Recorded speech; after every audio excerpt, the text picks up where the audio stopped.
Hello, my dear student. Welcome to in your channel physics गढ़। आज हम लोग डिस्कस करेंगे अपना टॉपिक जनरल साइंस का बहुत ही इम्पोर्टेंट टॉपिक डिस्कस करेंगे।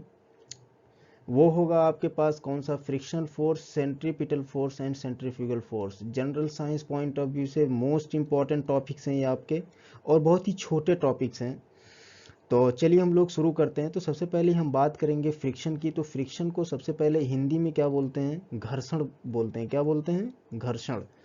नाउ डेफिनेशन जो हमारे पास होगी फ्रिक्शन की, वो क्या होगा? The force which oppose the relative motion between two bodies. वह बल जो सापेक्ष गतियों का क्या करता हो, विरोध करता हो, उसको हम क्या बोलेंगे? घर्षण बल कहते हैं। वह बल जो सापेक्ष गतियों का विरोध करता हो। तो सबसे पहले हम छोटी सी बात यहाँ पे देखेंगे कि रिलेटिव मोशन या सापेक्ष गति किसे बोलते हैं। इसको हम क्या बोलते हैं हिंदी में? सापेक्ष गति। सापेक्ष गति का विरोध कौन करेगा? कैसे, क्या होता है सापेक्ष गति, उसकी बात करेंगे। देखिए सापेक्ष गति में बस सिंपल सी बात आपको ये याद रखनी है कि जब कोई दो ऑब्जेक्ट, जैसे सपोज करिए कि एक ऑब्जेक्ट ए ये है और दूसरा कोई ऑब्जेक्ट बी ये है, ये दोनों आपस में टच कर रहे हो किसी पॉइंट पे, और इन दोनों में या तो ये दोनों आपस में किस किस में हो, रेस्ट कंडीशन में हो, या तो ये दोनों किस कंडीशन में हो, मूविंग कंडीशन में हो। अब मूविंग कंडीशन दो तरीके से हो सकती है। एक तो ये हो सकती है कि ये ऑब्जेक्ट इस डायरेक्शन में मूव करे, ये ऑब्जेक्ट इस डायरेक्शन में मूव करे। दूसरी कंडीशन क्या, दोनों एक ही डायरेक्शन में मूव करे। तीसरी कंडीशन क्या, दोनों इस डायरेक्शन में ही मूव करें। तो सापेक्ष का मतलब रिलेटिव टू ईच अदर। एक को हम फ्रेम ऑफ रेफरेंस बनाएंगे और दूसरे को हम पॉइंट आउट करेंगे। जैसे अगर मैं बोला कि पॉइंट ए ऑब्जेक्ट को मैं इस कंडीशन में यहाँ पे क्या लेता हूँ, रेस्ट कंडीशन में लेता हूँ, और मैं इसको क्या लेता हूँ, मूविंग कंडीशन में। ऑब्जेक्ट बी को मैं क्या लेता हूँ, मूविंग कंडीशन में लेता हूँ। तो मैं क्या बोलूँगा, ए के रिस्पेक्ट में, ए के रिस्पेक्ट में बी क्या होगा, मूविंग होगा। तो फ्रेम ऑफ रेफरेंस हमारे पास ए हुआ और बी हमारे पास मूविंग हुआ। तो यहाँ पे रिलेटिव मोशन हो रहा है, एक स्थित में है दूसरा मूविंग में है, और जब दोनों मूविंग होगा तब भी रिलेटिव स्पीड होगा। तो उसको हम क्या बोलेंगे, relative motion between two bodies. तो दो बॉडी के रिलेटिव मोशन को क्या करता है, अपोज करता है, उसको हम क्या बोलते हैं, घर्षण बल बोलते हैं। तो सबसे पहला जो पॉइंट आपको यहाँ पे क्या समझना है, देखिए पढ़ना तो इसमें बहुत सारा कुछ है, लेकिन ये एक शास्त्र है, एक साहित्य ही है फिजिक्स। लेकिन आपको एज अ जनरल साइंस इस सब्जेक्ट को लेना है। आपको मोस्ट इंपॉर्टेंट है कि आपके एग्जाम पॉइंट ऑफ व्यू से क्या इंपॉर्टेंट है और उसको किस तरीके से आपको पढ़ना है, जो फार मोस्ट इंपॉर्टेंट चीज़ें हैं आपके कंपटीशन के लिए। तो जनरल साइंस की तरीके से आपको पढ़ना है, सारी चीज़ें सारे टर्म्स आपको क्लियर होने चाहिए, बेसिक से बेसिक। तो चलिए मैं आपको यहाँ से बताता हूँ कि friction is dependent upon the nature of contact force. अब हम पढ़ेंगे नेचर ऑफ कॉन्टेक्ट फोर्स क्या होता है।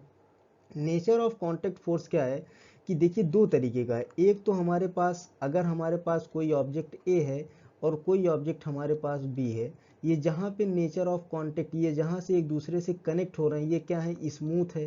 कैसा कॉन्टेक्ट है, स्मूथ कॉन्टेक्ट है, प्लेन सरफेस है एकदम, और जो ऑब्जेक्ट इस पे चल रहा है वो भी एकदम प्लेन सरफेस है। तो यहाँ पे फ्रिक्शन हमारे पास क्या लगेगा, कम लगेगा। उसी तरीके से जब हम माइक्रोस्कोपिक लेवल पे डिस्कस करेंगे, माइक्रोस्कोपिक लेवल पे, तो हमको क्या देखने को मिलेगा कि जो हमारे पास ऑब्जेक्ट था उसके जो जो सरफेस ऑफ कांटेक्ट था उसके अंदर कुछ इरेगुलरिटीज पाई जाती हैं। उसी तरीके से जो हमारा सरफेस होगा जिस पे ये ऑब्जेक्ट रखा है उस पे भी कुछ इरेगुलरिटीज पाई जाती हैं।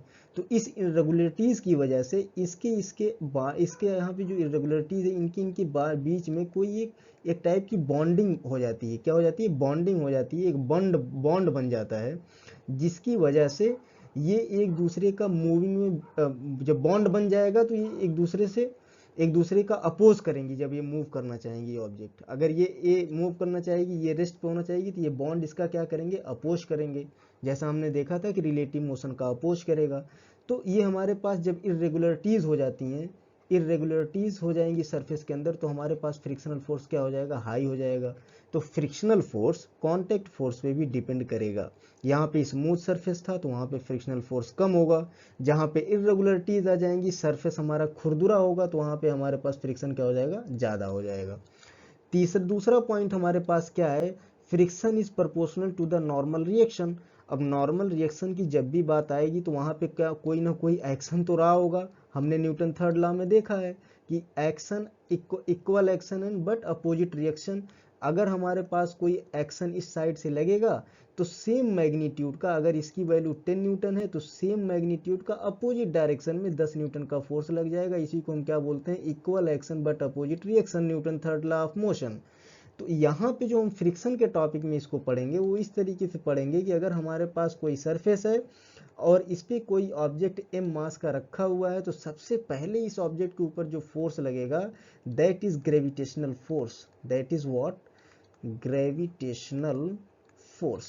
कौन सा फोर्स लगेगा, ग्रेविटेशनल फोर्स। और ये कैसा होगा, एक्टिव फोर्स होगा, क्योंकि ये सबसे पहले अप्लाई हुआ तो ये एक्टिव फोर्स हो गया। इसका डायरेक्शन नीचे हो गया, जिसकी वैल्यू क्या हो जाएगी, m into gravitational constant that is equal to m into जी।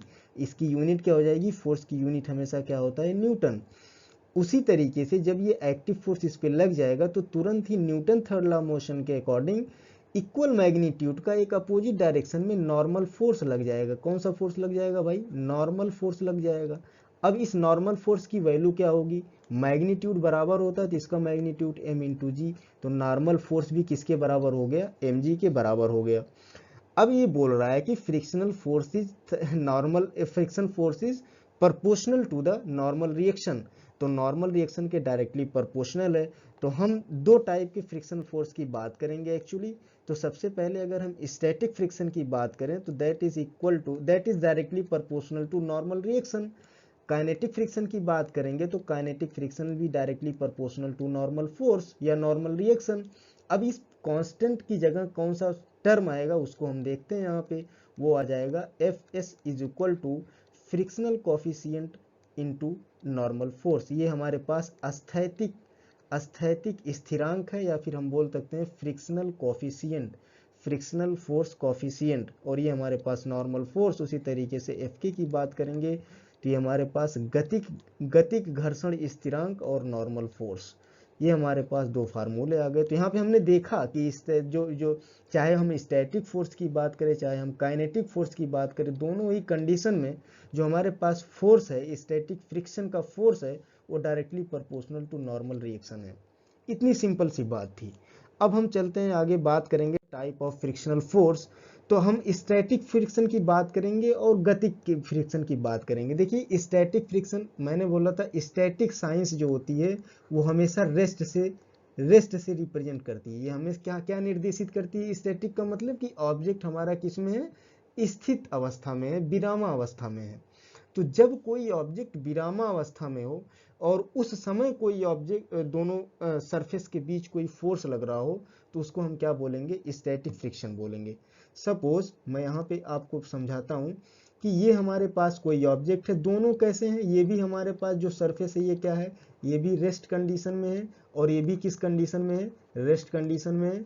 इसका सपोज मास m है, कुछ भी है, दोनों लेकिन अभी रेस्ट में है। अब अगर रेस्ट में है तो इसके ऊपर एक फ्रिक्शनल फोर्स लग रहा होगा जो इसको मूव करने में बाध्य कर रहा होगा, उसको हम बोलेंगे स्टैटिक फ्रिक्शन। दूसरा पॉइंट हमारे पास क्या है, static friction is a self adjusting force. अब इसकी बात समझ लेते हैं यहाँ पे। अभी जब ये स्थैतिक में हमने इसके ऊपर कोई फोर्स नहीं लगाया तो स्थैतिक घर्षण लग रहा है, चलिए भाई ठीक है। अब अगर हम ज्यों ही इसके ऊपर 1 न्यूटन का अप्लाइड फोर्स लगाते हैं, मैं इसको लिखता हूं कि अप्लाइड फोर्स, क्या मैं लगा रहा हूं भाई, अप्लाइड फोर्स या एक्सटर्नल फोर्स। अप्लाइड फोर्स मैंने इस पे लगाया, 1 न्यूटन का लगाया, लेकिन मैंने देखा कि अभी भी हमारा ऑब्जेक्ट किस में है, रेस्ट में ही है। तो इसका मतलब ऑब्जेक्ट अगर रेस्ट में है 1 न्यूटन का फोर्स लगाने के बाद भी, तो इस पे कोई ना कोई अपोजिट फोर्स लग गया जो इसको मूव नहीं करने दे रहा है। उसी को हम क्या बोलेंगे, स्थैतिक घर्षण बल या स्टैटिक फ्रिक्शन। वो भी क्या लग गया होगा, 1 न्यूटन का, तभी तो नहीं मूव कर रही है। फिर जब हमने इसको 2 न्यूटन का फोर्स अप्लाइड किया, फिर भी हमने देखा कि अगर ऑब्जेक्ट अभी भी रेस्ट में है तो हमने देखा क्या, 2 न्यूटन का फोर्स उसके अपोजिट डायरेक्शन में लग गया, राइट। तो 2 न्यूटन का फोर्स अपोजिट में लग गया, 3 न्यूटन का हमने लगाया, फिर हमने देखा कि 3 न्यूटन का अप्लाइड फोर्स लग गया, घर्षण बल लग गया। इसी वजह से, इसीलिए तो हमारा ऑब्जेक्ट क्या मूव नहीं कर रहा है एक पॉइंट से दूसरे पॉइंट पे।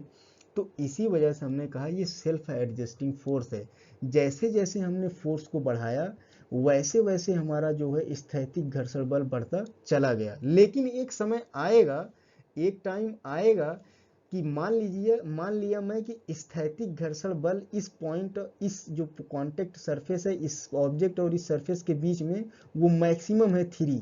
मैक्सिमम कितना है? 3 न्यूटन है। जब मैं मैक्सिमम 3 न्यूटन के बाद 3.1 न्यूटन भी अप्लाई कर दूंगा तो तुरंत ये ऑब्जेक्ट किस कंडीशन में आ जाएगा? मूव कर जाएगा। और ज्यों ही ये मूव कर गया, अब स्थैतिक घर्षण बल नहीं लगेगा।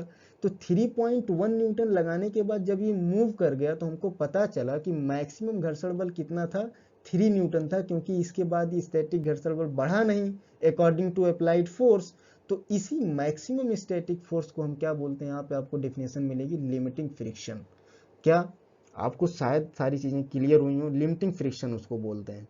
तो मैक्सिमम स्टैटिक फोर्स को हम क्या बोलेंगे?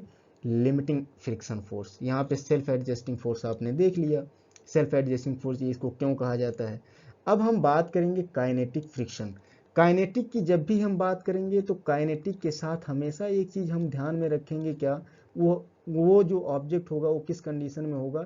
डायनेमिक कंडीशन में होगा। किस कंडीशन में होगा भाई? डायनेमिक कंडीशन में होगा। डायनेमिक कंडीशन क्या क्या मतलब? वो गतिक अवस्था में होगा। किस अवस्था में होगा? गतिक अवस्था में होगा। और गतिक अवस्था का क्या मतलब? वो मूव कर रही होगी, राइट। अब अगर कोई ऑब्जेक्ट किसी सरफेस के अलोंग मूविंग कंडीशन में है, किसी वेलोसिटी से वो मूव कर रही है, तो उसके अंदर स्थैतिक घर्षण बल तो काम नहीं करेगा, क्योंकि वो अब मोशन करना स्टार्ट कर दिया उसने एक सरफेस के एक बॉडी के रेफरेंस में। तो जब ये बॉडी किसी सरफेस के ऊपर स्लाइड कर रही है तो इसके ऊपर अब जो फोर्स लगेगा इसके अपोजिट में, वो कैसा लगेगा? काइनेटिक फ्रिक्शन लगेगा, जिसको एफ ऑफ के से रिप्रेजेंट किया जाता है, राइट।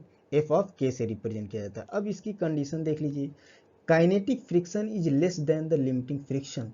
काइनेटिक फ्रिक्शन हमेशा और हमेशा, ये बहुत ही इंपॉर्टेंट पॉइंट, काइनेटिक फ्रिक्शन हमेशा क्या? लिमिटिंग फ्रिक्शन से कम होता है।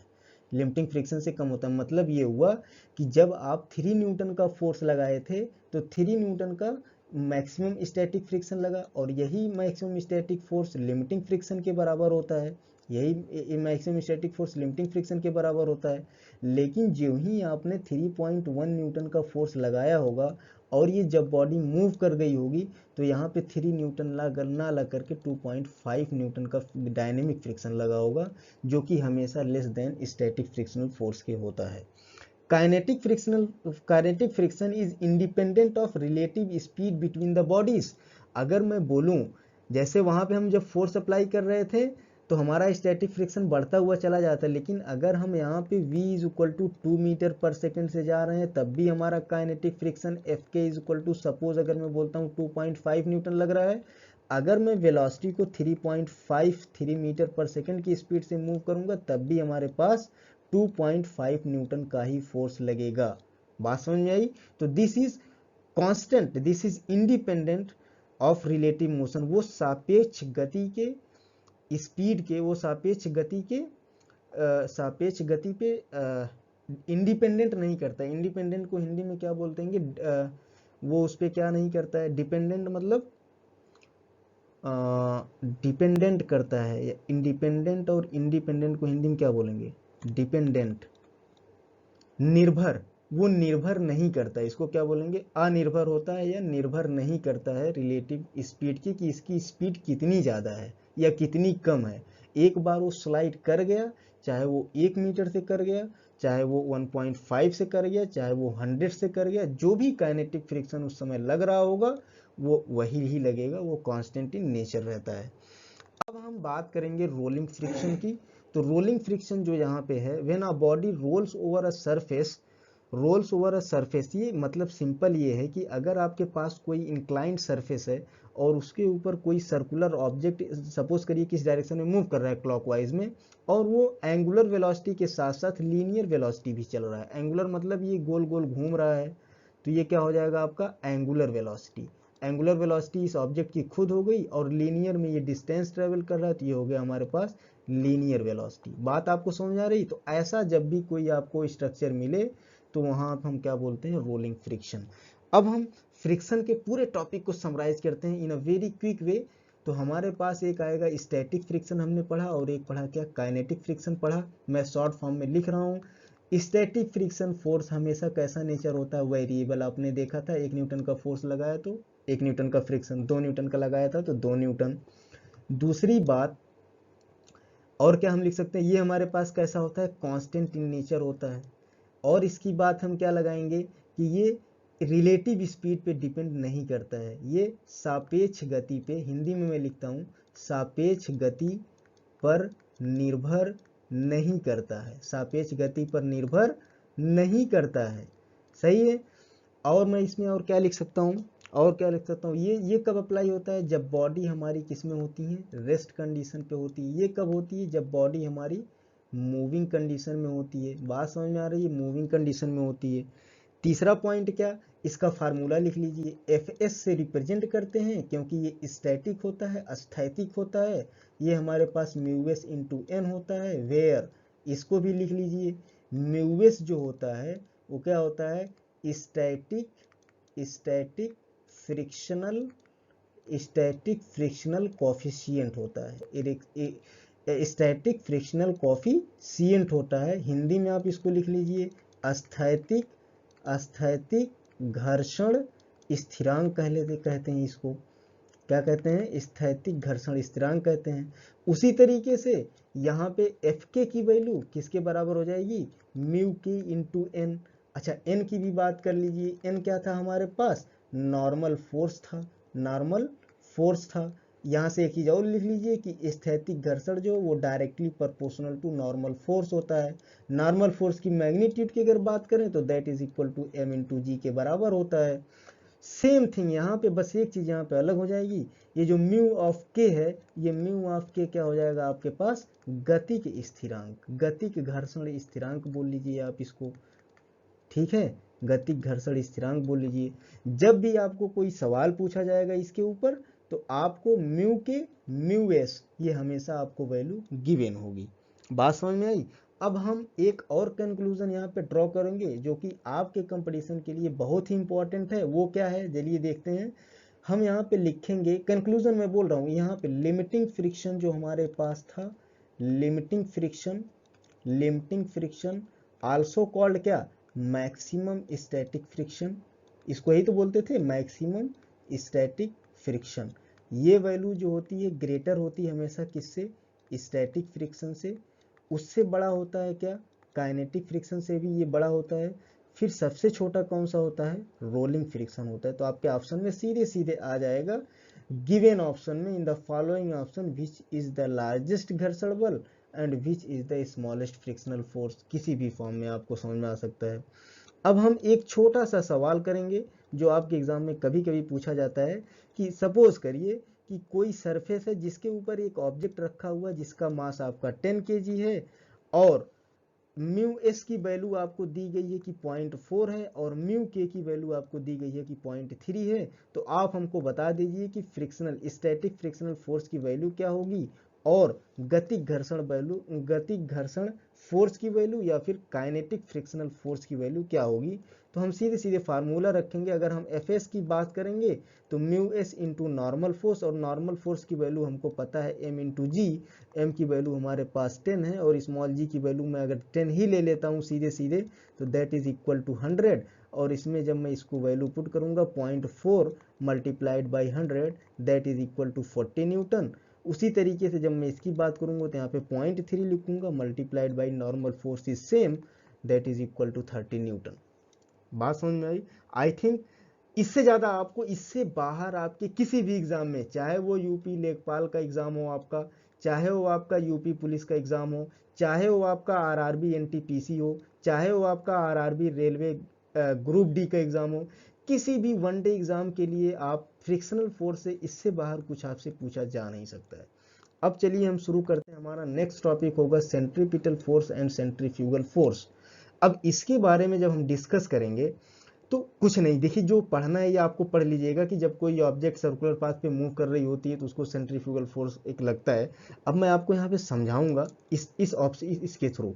अब देखिए आपको यहाँ क्या समझना है, समझना ये है कि जब कोई ऑब्जेक्ट आपका किसी सर्कुलर पाथ पे मूव कर रहा होता है, ठीक है, यहाँ पे मान लीजिए ये मूव कर रहा है, ये हमारे पास कोई ऑब्जेक्ट है। तो जब आप ये ऑब्जेक्ट ये है तो ये ऑब्जेक्ट का इनर्शिया क्या होगा, इनर्शिया में बताया था कि कोई भी ऑब्जेक्ट अगर गति अवस्था में है तो गति अवस्था में ही रहेगा, अगर वो रेस्ट पोजीशन पे है तो वो रेस्ट पोजीशन पे ही रहेगा, अगर वो जिस डायरेक्शन में जा रहा है तो उसी डायरेक्शन में ही जाना चाहेगा। वो अपने अंदर किसी भी फिजिकल क्वांटिटी के चेंज होने का रजिस्ट करता है, उसका क्या करता है, अपोज करता है। तो इस समय इसका इनर्शिया इस डायरेक्शन में है, लेकिन ये इस डायरेक्शन में ना जा करके इसको कोई ऐसा फोर्स इस पे लग रहा है जो इस डायरेक्शन को मूव करके इस डायरेक्शन पे हमेशा ला रहा है। अगर ये ऑब्जेक्ट यहाँ कहीं होता तो इसका जो इनर्शिया होता वो कहीं इधर होता, लेकिन इस पे कोई एक फोर्स लग रहा है जो इसके टूवर्ड द सेंटर इसको मोड़ दे रहा है और इसको मजबूर कर दे रहा है कि तुम सर्कुलर ऑर्बिट या सर्कुलर पाथ को ही फॉलो करो। तो वही जो फोर्स होता है जो इसको बाध्य करता है कि तुम नहीं अब सर्कुलर पाथ पे ही मूव करो। तो ऐसे फोर्स को तुम क्या बोलोगे, सेंट्रीपिटल फोर्स। वही फोर्स क्या है, सेंट्रीपिटल फोर्स। सबसे ज्यादा ध्यान देने वाली बात इसमें यह है कि जो सेंट्रीपिटल फोर्स का डायरेक्शन होता है वो ऑलवेज टूवर्ड द सेंटर। याद कर लेना इसको, जो मैं बोल रहा हूं ना, द सेंट्रीपिटल फोर्स या centripetal force always act toward the centre of the path. जो पाथ होता है उसके सेंटर पे टूवर्ड्स होता है। बात समझ में, इससे ज्यादा कुछ नहीं है सेंट्रीपिटल फोर्स में, दैट्स ऑल। अब देखो यहाँ पे जो आपका सेंट्रीफ्यूगल फोर्स होगा, सेंट्रीफ्यूगल फोर्स अगर आपको समझना है, कुछ नहीं, जब मैंने आपको बोला था कि न्यूटन थर्ड लॉ हमेशा याद रखो, जब किसी ऑब्जेक्ट के ऊपर कोई फोर्स लगेगा कि वो उतना ही फोर्स उसके अपोजिट डायरेक्शन में लगा देता है। अगर 10 न्यूटन के फोर्स से ये इसको अंदर खींच रहा था तो 10 न्यूटन का फोर्स ऊपर लग रहा होगा, that's it, that is called centrifugal force. इससे ज्यादा कुछ नहीं इसमें, न्यूटन थर्ड लॉ मोशन। अब हम इसके एग्जाम्पल की बात करेंगे, आपको शायद ये सब सारी चीजें समझ में आ गई, इससे ज्यादा इसमें कुछ भी नहीं है। अब हम बात करेंगे इसके एग्जाम्पल की, यही एग्जाम्पल आपके एग्जाम में आएगा। आपके एग्जाम में न थ्योरी आएगी, कुछ नहीं है, यही एग्जाम्पल पूछेगा कि ये किस प्रिंसिपल पे बेस्ड है, सेंट्रीपिटल या सेंट्रीफ्यूगल। तो यहाँ पे देखिए फर्स्ट एग्जाम्पल है, यहाँ पे बोल रहा है कि अगर कोई आपके पास सर्कुलर मोशन में एक सेंटर में आप किसी रस्सी से किसी पत्थर को बांध दिए हैं और उसको गोल गोल घुमा रहे हैं, सर्कुलर में आप घुमा रहे हैं, तो वो बोल रहा है कि जो सेंट्रीपिटल फोर्स होता है, जो रिक्वायर्ड सेंट्रीपिटल फोर्स है, कि जिस सेंट्रीपिटल फोर्स की वजह से ये पत्थर खाली गोल गोल घूम रहा है, ये नहीं कह रहा है कि इस रस्सी को तोड़ करके हम भाग जाएं दूर। तो वो रिक्वायर्ड सेंट्रीपिटल फोर्स, वह जरूरत सेंट्रीपिटल फोर्स। अच्छा, सेंट्रीपिटल फोर्स की हिंदी बताओ, अभिकेंद्र बल। क्या, अभिकेंद्र बल। वह जरूरती अभिकेंद्र बल जो है, जो इस पे पत्थर पे लगेगा कि उस सर्किल में वो घूमे, वो कौन प्रदान करेगा, इस जो रस्सी जिससे आपने इसको बांध रखा है उसमें पैदा हुआ टेंशन फोर्स। जो टेंशन फोर्स होता है वही टेंशन फोर्स इसको क्या, सेंट्रीपिटल फोर्स प्रोवाइड करता है। उसी तरीके से अगर दूसरे एग्जांपल की बात करें तो मोशन ऑफ द प्लैनेट, हमारे पास ये सन है, इसके चारों तरफ प्लैनेट घूम रहे होते हैं। अब यहाँ पे मार्स घूम रहा है, वीनस घूम रहा है, अर्थ घूम रहा है, क्यों नहीं ये दूसरे ऑर्बिट में जाके दूसरे लाइन पे घूमने लग रहे हैं भाई, जाना चाहिए। लेकिन एक सेंट्रीपिटल फोर्स काम कर रहा है, वो सेंट्रीपिटल फोर्स यहाँ कैसे आ जा रहा है, यहाँ तो मान लो रस्सी के थ्रू आ जा रहा था, इसके अंदर एक टेंशन, एक तनाव पैदा हुआ जिसकी वजह से सेंट्रीपिटल फोर्स पैदा हुआ। तो अब यहाँ पर सन और यहाँ पे जो एक प्लैनेट होगा, हमारे पास कोई भी प्लैनेट होगा, उस प्लैनेट का ग्रेविटेशनल फोर्स, उस प्लैनेट का क्या, ग्रेविटेशनल फोर्स। कौन सा फोर्स, ग्रेविटेशनल फोर्स। यही जो ग्रेविटेशनल फोर्स होगा इसको पर्याप्त सेंट्रीपिटल फोर्स दे देगा और उसी सेंट्रीपिटल फोर्स के कारण ये हमेशा इसी ऑर्बिट में घूमती रहेगी, क्योंकि सेंट्रीपिटल फोर्स का डायरेक्शन हमेशा टूवर्ड द सेंटर होता है। कोई कंफ्यूजन नहीं होना चाहिए आपको। अब हम चलते हैं एग्जाम्पल नंबर थर्ड पे। अब हम बात करेंगे, ये बोल रहा है इलेक्ट्रॉन मूव करता है न्यूक्लियस के चारों तरफ। तो चलिए भाई, ये हमारे पास न्यूक्लियस हो गया, न्यूक्लियस में आपको पता होना चाहिए प्रोटॉन होता है और क्या होता है, न्यूट्रॉन होता है। इलेक्ट्रॉन चारों तरफ ऑर्बिट में घूमता है, तो क्यों नहीं इलेक्ट्रॉन हमेशा फिक्स ऑर्बिट में घूम रहा है, क्यों नहीं इलेक्ट्रॉन दूसरे ऑर्बिट में भाग जाता। तो इसको जो रिक्वायर्ड सेंट्रीपिटल फोर्स है वो कौन फोर्स देगा, यहाँ पे एक सेंट्रीपिटल फोर्स लग रहा होगा तभी तो ये सर्कुलर मोशन में घूम रहा है। फिजिक्स क्या बोलती है, किसी भी ऑब्जेक्ट को कोई भी ऑब्जेक्ट तभी सर्कुलर मोशन में मूव कर सकता है जब उसके ऊपर एक centripetal force toward the centre work कर रहा हो। नहीं करेगा तो सर्कुलर पाथ को मूव करना छोड़ देगा। तो यहाँ पे जो फोर्स काम कर रहा होगा वो सेंट्रीपिटल फोर्स है, लेकिन वो सेंट्रीपिटल फोर्स पैदा कैसे हुआ? यहाँ पे तो ग्रेविटेशनल फोर्स की वजह से पैदा हुआ, यहाँ पे टेंशन फोर्स की वजह से पैदा हुआ, यहाँ पे कैसे पैदा हुआ? यहाँ पर पैदा हुआ इस इलेक्ट्रॉन के पॉजिटिव चार्ज और इस प्रोटॉन के पॉजिटिव चार्ज के फोर्स ऑफ अट्रैक्शन के थ्रू। किसके थ्रू? फोर्स ऑफ अट्रैक्शन के थ्रू। बात समझ में आई? अब चलिए आगे हम कंक्लूज करेंगे किसको? सेंट्रीपिटल फोर्स को और सेंट्रीफ्यूगल फोर्स को। किसको? सेंट्रीफ्यूगल फोर्स को। अब इसको हम कंक्लूड करते हैं। यहाँ पे क्या देखेंगे? सबसे पहला पॉइंट ये हमारे पास एक्शन फोर्स होता है। कैसा फोर्स होता है? एक्शन फोर्स होता है। ये हमारे पास रिएक्शन फोर्स होता है। ये हमारे पास रियल फोर्स होता है और ये हमारे पास स्यूडो फोर्स होता है। स्यूडो फोर्स जिसको हम क्या बोलते हैं? आभासी बल होता है। और ये हमारे पास टूवर्ड द सेंटर होता है। क्या होता है भैया? टूवर्ड द सेंटर होता है। और ये क्या होता है? Away from the centre. Away from the centre होता है। इसकी वो जो मैग्नीट्यूड होती है वो mv²/r, इसकी वैल्यू mv²/r। r क्या होता है? दोनों जगह सेम होगा, रेडियस ऑफ द पाथ। और v क्या होगा? Speed of the object. m क्या होगा? Mass of the object. तीसरा चौथा पॉइंट और क्या लिख सकते हैं हम? छोड़िए, अब हम इसके एग्जाम्पल तो कर लिए थे सेंट्रीपिटल फोर्स के। अब हम एग्जाम्पल की बात करेंगे सेंट्रीफ्यूगल फोर्स। मोस्ट इंपॉर्टेंट क्या?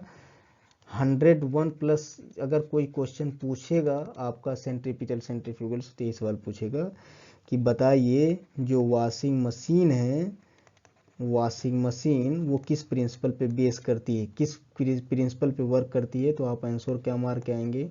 सेंट्रीफ्यूगेशन। ऑप्शन में ये भी हो सकता है सेंट्रीफ्यूगेशन या सेंट्रीफ्यूगल फोर्स या सेंट्रीफ्यूगल फोर्स। ठीक उसी तरीके से separation of cream from milk किस पे बेस्ड काम करता है? तो सीधे ऑप्शन मारे क्या आएंगे? सेंट्रीफ्यूगेशन या सेंट्रीपिटल फोर्स। तो that is all about centripetal force and centrifugal force. I think आपको ये लेक्चर समझ में आया होगा। चलिए, thank you all of you.